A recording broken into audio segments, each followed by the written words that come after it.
Hello மக்களே, இன்னைக்கு நான் எங்கே இருக்கேன்னு பார்த்தீங்கன்னா, இந்த பூக்கள் எல்லாம் பார்த்த உடனே நீங்கள் கண்டுபிடிச்சிருப்பீங்க. ஆமாங்க, நான் இன்னைக்கு சாமந்தி பூக்களோட தோட்டத்தில் தாங்க இருக்கேன். இது ஃபுல்லாகவே பார்த்தீங்கன்னா சாமந்தி தோட்டம் தாங்க. இங்கே பார்த்தீங்கன்னா ஒரு 4-5 பேர் வேலை செஞ்சுக்கிட்டு இருக்காங்க பாருங்க. அவங்க எல்லாம் நல்லா பேசிக்கிட்டு அந்த பூவெல்லாம் பார்த்தீங்கன்னா கட் பண்ணிட்டு இருக்காங்க.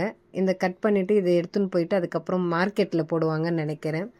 ஸோ எனக்கும் சொன்னாங்க, ஒரு 4 பூ வேணா உனக்கு எவ்வளோ வேணுமோ பறிச்சுக்குமா அப்படின்னு சொல்லிட்டு. அப்புறம் பார்த்தீங்கன்னா நானும் எனக்கு தேவையான அளவுக்கு நம்ம கையில் அவ்வளோதானே பத்தம். ஸோ ஒரு 5-6 பூ பார்த்தீங்கன்னா நானும் பறிச்சுக்கிட்டே இருந்தேன். அப்புறம் பார்த்தீங்கன்னா ஒரு சைடு நல்லா தூறலும் போட்டுக்கிட்டே இருந்தது. ஸோ இவங்களும் பேசிக்கிட்டு இந்த மாதிரி பூக்கள் கட் பண்ணிக்கிட்டு அந்த அட்மாஸ்ஃபியரே பார்த்தீங்கன்னா செம்மையாக இருந்தது. நல்லா ஒரு என்ஜாய் பண்ண அந்த மூமெண்ட் நான் அங்கே. நான் நல்லா பேசிக்கிட்டு அவங்களும் அந்த அக்காங்க எல்லாம் சிரிச்சுக்கிட்டு பேசிக்கிட்டு இந்த பூவெல்லாம் பார்த்தீங்கன்னா கட் பண்ணிவிட்டு ஒரு பவுல் இருக்குது பாருங்கள், அந்த பவுலில் போடுறாங்க.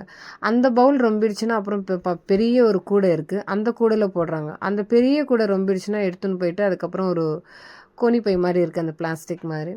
ஸோ அதில் போட்டு அதை எடுத்துன்னு போயிட்டு மார்க்கெட்டில் போடுறாங்க போல். ஸோ இதே மாதிரி இயற்கையான விஷயங்கள் எல்லாம் எவ்வளோ அழகாக இவங்க பண்ணுறாங்க பாருங்கள். நல்லா இருந்தது. அதை சுற்றி அவங்கக்கிட்ட கொஞ்சம் நேரம் உட்காந்து நானும் பேசிக்கிட்டு அப்புறம் பூவெல்லாம் பறிச்சுக்கிட்டு அப்புறம் நானும் வந்துட்டேன். ஸோ இதே மாதிரி இயற்கையான விஷயங்கள் உங்களுக்கும் ரொம்ப பிடிக்கும்னா என்னோடய சேனலை சப்ஸ்கிரைப் பண்ணுங்கள், சப்போர்ட் பண்ணுங்கள். தேங்க்யூ.